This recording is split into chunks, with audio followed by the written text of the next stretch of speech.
Good evening, ladies and gentlemen, and welcome back to the FrostBytez gaming experience. Let's go face our master.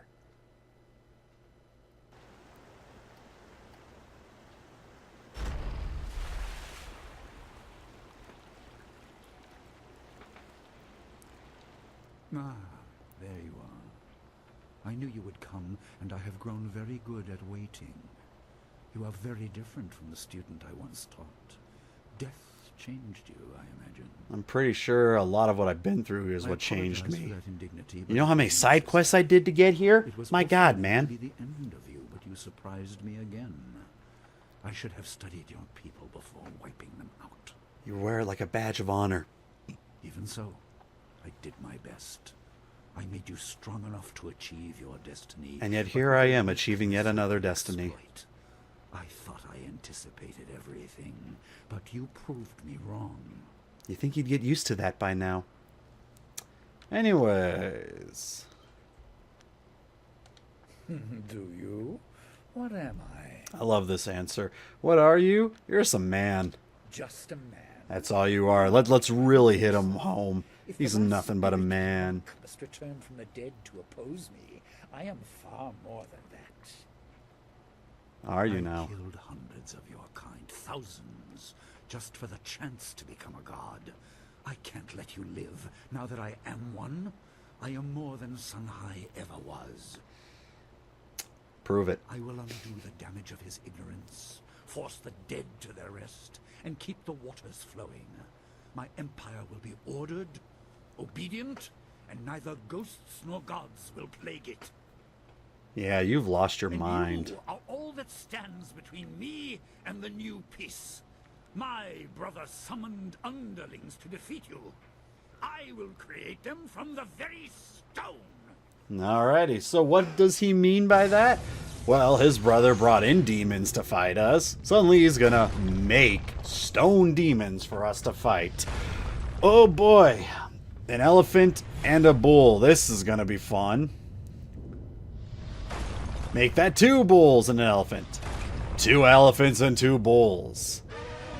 Oh boy, if we had a hard enough time dealing with them in actuality, how are we going to deal with them right now? There is no way. But what's this? Did Frosty decide to change out one of his fighting styles? What is that fighting style, you might ask? Well, let's go ahead and get them all into one area as best we can, and I will showcase that. So what you want to do, you kind of want your ally to get their ass kicked a little bit, unfortunately for them. So, this is another one of those. This is almost a near impossible fight to do by yourself. Not impossible, but near impossible. But what we want to do is we want to round them up, get them all together. Come on. Nice and easy. Shouldn't be too hard for you guys. Oh, we got 3 of them here anyways. And we're going to go into a Jade Golem. And we're going to slow down time and just go crazy with the Jade Golem. Because the amount of damage that the Jade Golem does is actually way more than you ever could do as a person. See, we already took care of both elephants in a couple hits in our own go. And all that's left is this last bull over here, who will hit us a good number of times, but we are too fast. And we will slow down time to make hitting him even easier. Bam, done, and done. And there you go. That is the one good use of the Jade Golem ability. Without that, and I went on my way to level it up just a little bit. That's what I had. A couple of points in the cheat cost reduction, a little bit on the damage increase, and that's what comes out of it. I have tried so many times in the past in high school, and even now, to try and do it without utilizing the Jade Golem. It is just too hard. Your ally dies much too early, and when all 4 of them gang up on you, you can't take any of the Spirit Thief, you can't siphon their soul with it or anything like that. It puts you at a relatively big disadvantage, and one that's really hard to overcome. So the easiest way to do that is just to go being about the Jade Golem, the Colossus version anyways of it. And through that, you're able to take them out in just a couple of strikes. So once again, you could make the argument that, much like with going against 3 versions of yourself, it is a harder fight than going against the Ravager. And you know what, you might be right. Again, the reason why I give so much props to the Ravager is because the Ravager was one person going against you. Not a team of 3, not a team of 4, but one person going up against you. That's why I give the Ravager so much props and consider him the hardest fight in the entire game. Yeah, sure, going against your 3 clones at the same time is going to be harder. Yes, going against those 4 statues without the use of the Jade Golem is going to be harder. But, at the end of the day, it's the Ravager about when you go against him that makes him hard, and the fact that you're not forced to use a paralyzing palm. There's other tricks. I think it's like what the Sky Dragon technique or something like that, where you can use electricity to shock your opponents, basically. It's kind of like utilizing a paralyzing palm, but it does damage too, and it paralyzes them like slightly or something like that. I don't know. All I know is I think the Ravager, in my opinion, is one of the hardest fights because it's one man doing it all, as opposed to everything else where it's 3 or in that case 4. But now we're stuck in a stone and we got to fight essentially our own mind in a sense. But luckily we have allies that can help us out with that. So instead of going against 4 ghosts, we're actually going to be going against just 1. And then these 3 are going to get rid of the rest for us.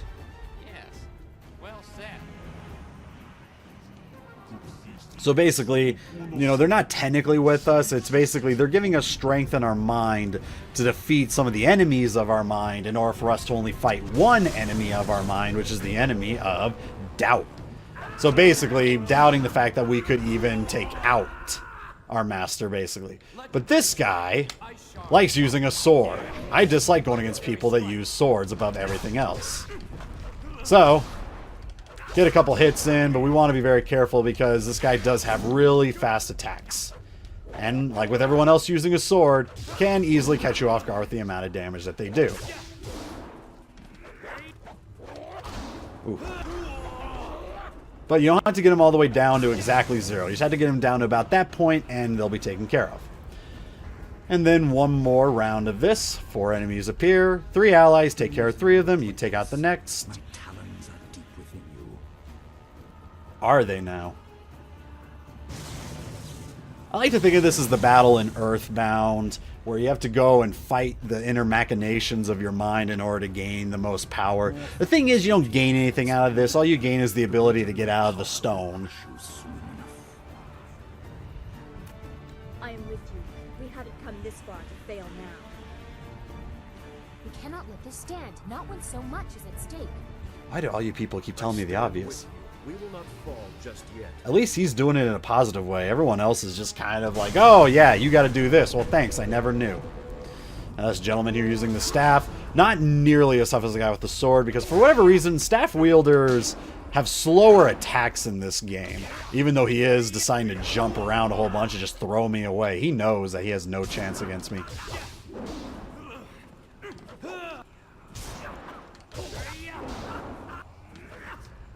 And in some cases, right now, he's not even looking to attack me. Good scream by him, though. I'll give him that. But yeah, again, the sword fighters throughout the whole entire game to me are the biggest pain just because of how fast their attacks are. And I beat him there because, again, I have my, my air shield around me still. Do you think to counter my... But yeah, sword fighters have faster attacks than spear fighters. That's why I always consider them a bigger threat, personally. Yeah, staff fighter has the distance on you, but again, it doesn't matter when their attacks can be relatively slow. But who is this? Sagacious Zoo. He's back. I have moved with you, hidden, trying to keep focus. I give you all that I am, all that I was. Restore what has been corrupted. And he actually does something of relative help for once. He got close by doing it for Death's Hand, but he actually didn't do anything about Death's Hand. We still had to take care of that ourselves. This is the first thing he actually does to fully help us in its entirety. He is the last person that frees us from our stone prison. And now comes the real test of the fight. Mano a mano, student versus teacher. And a pretty decent boss fight with a lot of tricks that you gotta be aware of. Once again, I misunderstand. The raw energy. You are far too resistant to it. Yes, I am. The loyalty you inspire is also tiresome, but I respect it. You have truly become a spirit monk. In another time, I would be proud of your ability. But yet he's mad because we're using it against him. I am not satisfied with hoping So others. another one of the endings you could get is you could actually decide to let Sun Li I see now that the have his world's way. power is the You can prize, agree not to the sacrifice yourself to let him have the empire that he wants, which leads to a really cringe kind of ending where it basically goes the way that you would expect. So basically, he holds, you know, he becomes the emperor. Everything kind of remains the same, but under more order, which is basically, you better do everything I say or else my Jade Golem is going to kill you. And it's all kind of well and good, but then he kind of does this really cringe-worthy laugh at the end that makes it really hard. So you can say, I'm listening, and you can give it to him, let him have his way, get that kind of an ending. It's very cringe. I don't really like it. Or you can fight him and get one of the other two endings. Waves of energy, no demons from the walls. Skill versus skill. Master versus student, as you said. Alrighty, this is a fight that could go 50-50, and it all is based on how lucky you can get. Focus. Match me if you can. One of the biggest things that he has in his advantage, he knows every single fighting style. Every single one, including the paralyzing palm. Because he knows the paralyze... Now, we got really lucky there. Now, you can actually do the triple hit on him. But as you can see, he can utilize time freeze just like we can. You can stop him from utilizing the time freeze by giving up your own focus of your own time freeze. Oh boy, he can also use Spirit Thief. But yeah, one of the biggest problems, so there's two. One of the biggest ones is that he does know how to use the paralyzing palm. Obviously something that we don't want him to ever use, because once he does decide to use it, it's a lot of damage on us. But that's not the most damage he can do onto us. The most damage is that he can, turn on his armor, basically. Oh my god, he's got me stuck in this. Good thing he already knocked me out of it. Now, you're going to lose focus a lot, so I would not recommend actually using your weapon in this fight. You need to utilize your focus to stop his focus at certain points. You don't need to do it all the time, because whenever he does it, it doesn't stay that way. He will let go of it after a while. In a lot of cases, when he gets one hit in, this is actually the longest I've seen him hold on to it for. I guess he'll do it as long as you still have some focus. I'm stuck again, and he's going to drain some health from me. That's fine. Okay, so when he ever envelops himself in the fire armor like that, don't attack him. That is where you will lose a majority of your health. It acts a lot like the wind shield does for me, but it takes it out tenfold. And now he's got the paralyzing palm along with freezing me. But he didn't utilize it that long. I hate when he uses his fire ability, though. So now I got nothing to stop it, which makes it relatively difficult, because now he's paralyzing, palming me on top of it. And we're kind of a little bit unlucky at the moment. Now he's going to drain me. God, he's really utilizing a lot of it. And he's slowing down time again. Oh, this is unfortunate. Good thing it was in the midst of a knockdown. But you can steal chi from him. So we can utilize this technique. But be careful, because again, like you can see, he can paralyze you. And it's the same trick that you can utilize on anybody else. Oh boy, I'm almost dead. Give me some health back. Don't paralyzing palm me, please. I've come so far. The only time I've lost was against lesser guys. I don't want to lose now. And I'm paralyzed. I think I'm done. Nope, he just took some chi from me. That's okay. Oh no, and he uses fire. The fire attack will always guide into where you are at all times. The thing is, I know that I can beat him without having to cheese him with the paralyzing palm. Please be the ice. Good. If it's not, in most cases, he will utilize his fire at first. So you take free damage out of the gate. It's not exactly fun. But yeah, the most damage you will take is when he envelops himself in fire on his armor. A couple kicks on that and you'll instantly kill yourself. So always keep an eye out for the possibility of that happening. Again, save your focus as much as you can for whenever he decides to freeze time. Like, well, slow down time against you. And just pray to God that he doesn't abuse the paralyzing palm along with slowdown time too much. Oh, yep, see how much damage I just took right there? Gotta be careful whenever he uses that. I need to use Spirit Thief now because he's not going to use the paralyzing palm just yet. He is going to use that, however. got a bit of a hit on me, but nothing too bad. That's his first time he's used the slowdown. That's actually really good for me. But I do want to try and get back as much chi as I can. Oh my god, now he's abusing it. But I gotta get back as much chi as I can, just in case he does abuse Paralyzing Palm a lot. That should be good enough for now. No, no, no, don't attack him. Oh boy, we gotta be careful. Alright, attacked him a little too much there. I'm a little slow to react whenever I see him use it. So far, we're getting pretty lucky. Okay, a little bit of a slowdown, but he didn't abuse it. Okay, doing pretty good. Dang. Oh my god. I thought I was close enough to get a kick in. That's not fair. Yeah, when you get frozen for a long time against him. There we go. Oh my god, he's got so many paralyzing attacks. Oh, thank goodness for my 5% chance. So now all we really have to fear is the Paralyzing Palm. Along with slowdown, but we got a lot of focus still with us. I think we're okay. We also gotta hope that he doesn't turn on his armor at a very bad time. And he got the Paralyzing Palm off. Oh no. Now he can really abuse it on us. We got a lot of damage in on him though. And now he's gonna slow down time too. And he's gonna use his fire ability. Oh, come on. And see, this is where this fight can get really ridiculous. Okay. Okay, he's got his fire on. But now it's off. I think we got it. I think we got it. Come on. One more hit. Got it. Woo!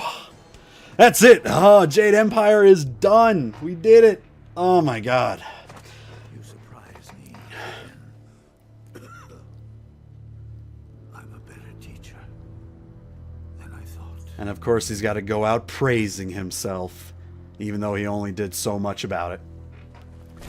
Oh boy. So yeah, one of the great things that Jade Empire does is that it does give you a really challenging final boss. In some cases, challenging for the wrong reasons. The fact that the Paralyzing Palm can be used against you as well as you can utilize it against anybody else, it can get really painful, because if you get really unlucky and he decides to Paralyzing Palm you for a certain amount of time, then slow down time and utilize his fire attack, which is the most damage he can do to you, you don't have a prayer in the world. So it is one of those unfortunate ones where it's a final boss where you have to get a little bit lucky against him. You know, there's a lot of skill in it, and yes, you can utilize the Paralyzing Palm. You can use all that strategy, all of the cheese as much as you want. But again, I usually try to go my way to get a true challenge without it being a BS challenge. Those 4 statues are a BS challenge. Use the Jade Golem.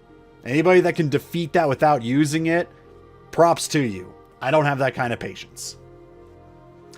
Alrighty, so if you choose the good path, you know, you get the good bow from the water dragon. We're going to go out with our team to a roaring applause from everybody, and that's kind of where the game ends. We get a little bit of scripts that tell us what every individual in our team, you know, did afterwards. That's really about it. If you choose the closed fist route, when you see the water dragon there, the spirit doesn't go away. You take the power of the water dragon, and instead of civilians in your team there to congratulate you on bringing an end to, you know, the dictatorship of the Empire, you are instead surrounded by Lotus assassins and Imperial soldiers, and basically you're taking on a new reign. Those are the 2 other endings that you can get within the games. And then again, like I stated earlier, there is also, if you choose to aid Sun Li and sacrifice yourself, then you get the really awkward ending. But we get these little bit of tidbit here. So Dawnstar, the defeat of Sun Li signaled a new beginning for the a new beginning for the Jade Empire and for the lives of Frosty and Dawnstar. They had faced much together, and Dawnstar looked forward to the peace their efforts had brought. In the ensuing years, she worked to make the Empire a gentle place that cared for all people equally. The land was not always free of strife, but Frosty and Dawnstar always tried to find a common ground for all concerned. They lived long and well, and all the Jade Empire remembers their names. Silk Fox. Though the credibility of her family was understandably marred by the actions of her father and uncle, Princess Sun Lian emerged from the incident with a newfound credibility that easily secured her claim to the throne. This was thanks in no small part to the keeping of Frostbytez very close at hand, and making sure that the people knew that he had her full support throughout the ordeal.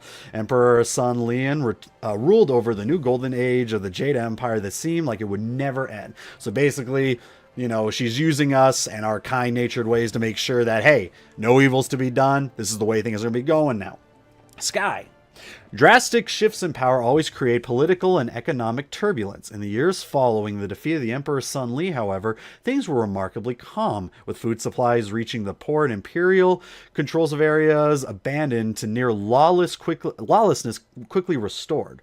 Those who were there credit the smooth transition to the aid of a group called the Guild. Working under some mysterious imperial sanction, the Guild agents moved supplies quickly to those who needed them most and helped the Imperial Army pinpoint the camps of bandit leaders and other who threatened the Imperial control. While the Guild faded from sight as peace was restored, stories persisted. Most stories recounted the exploits of this mysterious organization's dashing new leader, Sky. His ready smile, endless energy, and kindness quickly made him a legend amongst the common people. So Sky became the leader of the Guild, a group of people that basically helped make sure supplies got to the poor and to make sure that no bandits could, you know, take advantage of these poor people or anyone in general. So good on him. Henpeku. Henpeku's wife finally tracked him down and brought him back home to settle back into the simple bun master's life. A few years later, he became a father for the first time. Though having septuplets at his age was not unheard of, having 7 daughters was at once a bit peculiar. Shortly thereafter, Hu became deathly ill after accidentally eating a bun he intended to give his wife. Hu's wife invited her entire family to live with them while he was bedridden. Hu recovered more quickly than expected, but word of his poisonous bun made sure that his career as a bun master was over. Instead, Hu became a delivery man, delivering packages throughout the empire. He is yet to return from his first delivery. So basically, he goes back to his wife, tries to kill her, doesn't kill her, and still wants to be, you know, completely rid of her. So the best way to do that is become a delivery man and just disappear. Wildflower. The will of the heavens was fulfilled, the heart of the water dragon was restored, and her soul reborn. Balance returned to the heavens, and the Jade Empire endured. His duty discharged, Chaika, the Heavenly Gate Guardian, returned to his heaven once more. So again, the Heavenly Gate Guardian that we saw that one statue of was Chaika. So, a little bit more of what you know. In honor of her service to the heavens, the girl Wildflower, whom Chaika had raised to serve as his anchor, was granted the most precious gift of all, life. She was given a chance to live a new life according to her own whim. So that's pretty nice. She actually got the life that she wanted, and who knows, you know, she probably became a student of our main character. Kang. Revealing Kang as the mad as Lord Lao could have had great effect on the Empire, but after the victory over Sun Li, Kang remained much as he was. He continued to build wonders near Frostbytez, and he was still criticized for the chaos his machines created, but angry mobs have no sting when you are a minor deity. At first, Lao Kong found this liberating, and his inventions reached new heights of destructive potential. But after a time, he realized that his pursuers had been the driving force behind him. Nothing stirs the imagination like having your life dependent upon your next creation. If he understood his motives when he began actively arming his most vocal detractors, but he insisted, standing amidst the craters, that it was for the good of it all. So basically, he went out of his way to create more machines, being the minor deity that he was, and he utilized the people that hated him as a means to, you know, build even more glorious things the next. The Black Whirlwind accepted a job hunting demons for the celestial bureaucracy, but the ensuing red tape frustrated him so much that he gave up and made for the mysterious East. Shortly thereafter, the Empire received a great influx of outlanders, many of whom were missing limbs and other body parts. He returned to the Jade Empire several years later, but this time he came back from the West. He couldn't explain how he did it, but he was the only person unsurprised to arrive back where he started. Expressing a newfound hatred for the people who couldn't make a decent bowl of wine, the Black Whirlwind vowed to never again leave the Jade Empire. And a week later, he got bored and headed off to the north. So, you know, Black Whirlwind doing Black Whirlwind things. Sir Roderick. This is a very interesting one, because this is the only one that is, you know, you get a little bit of a detail of somebody outside of your own group, but he's the only one. Sir Roderick Ponce von Fontelmogel, the Magnificent Bastard, Fontelbottom. So yeah, Sir Roderick Ponce von Fontelbottom, the magnificent bastard, I can't say that all in one breath, left the Jade Empire a broken man. His skills had failed him at the moment of the greatest import, and he found it difficult to stomach his defeat, despite his grand capacity. Surely he had not lost as badly as he thought. Surely there was some explanation. Surely he still had something to teach this barbaric land. After much soul-searching, he traded his last pair of plantoons for passage to the prosperous East, and he began the long journey home. It is said he eventually discovered the foundation of Kuth, and is now virtually unflappable. That or he was accidentally killed by the Black Whirlwind. It is hard to say. People seem to lose interest. As for Percival, he tired of being called Shrively and returned to his village. So we get a little bit of a background of what happened to Sir Roderick von Liechtenstein, the magnificent bastard, whatever. But, oh my god. It has been a long time coming. I started this in September. I'm finishing the recording of it in March, and I'm pretty sure the last part of it will not finish uploading on YouTube until May. A good 9-month long journey of the entirety of the Jade Empire. This was one of my favorite games back in high school.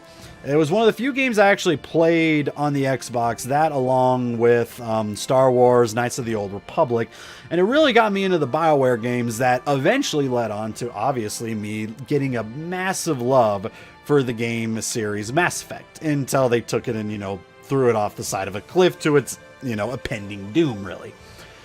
But this was actually, I want to say, my first introduction into BioWare. I do believe I actually did play this before I played Star Wars Knights of the Old Republic. I could be wrong on that. My memory is as good as ever. But it was one of those two games that got me into playing these BioWare-style RPGs that I just enjoy so much, Action-based RPGs instead of turn-based RPGs. I got nothing against turn-based RPGs. I love turn-based RPGs, actually.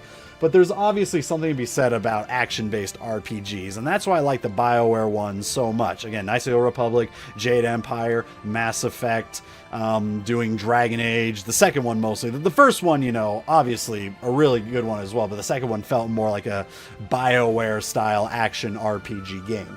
Those are just kind of games that I really enjoy playing kind of the most in a lot of cases, That's kind of why I also like playing games like Kingdom Hearts.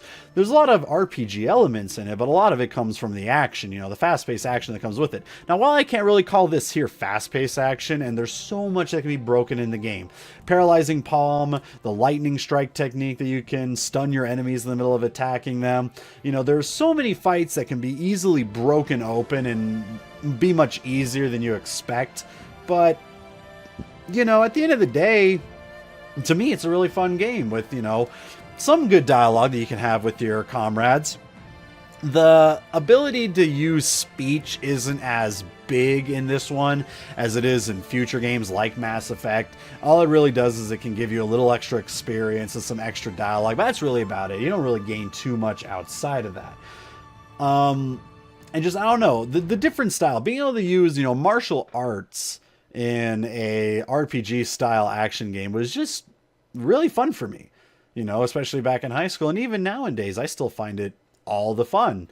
I had a little bit of hardships every now and then in the middle of recording this. I died way more times in my test playthroughs than I'd ever like to admit. I'm glad I only died twice in the actual recording. I had the reverse recording curse when it came to this game, where I died early and then died late, but didn't really die a whole lot in between. But in my test playthroughs, I would die again and again and again in so many parts. It was crazy. But with that done, there's some mini games that you can play, which is mostly the top-down shooters and whatnot. But from here on out, if you wanted to do a new game, you could actually do it under the master version, which you can load an existing character and do the master campaign, which is essentially just a stronger, tougher campaign that you can utilize. But let's go ahead and take one more look through at all the characters we can utilize within this game. And that's it. There's nothing else when it comes to the Jade Empire. I still consider it a really great game. I would still recommend anybody that likes RPGs, especially action-style RPGs, to at least go out of your way and give it a shot. It's on Steam. I think it's like $20 normally, but you can get it in the summer sale, which, by the time this is over, and I'm saying this when it gets uploaded, will probably be just around the corner. You could probably get it easily for maybe about $8. Well worth the time And I don't know, not much else to say. This is one of my favorite games back in high school. I hope you guys enjoyed this really long but really worthwhile Let's Play. And, you know, hopefully some people will actually go out of the way and give it a shot. Anyways, with that said, I hope you, ladies and gentlemen, enjoy the rest of your evenings. We'll catch you all on the next game. Whatever it's going to be, I'm not exactly sure yet, but we will see together. Enjoy, ladies and gentlemen.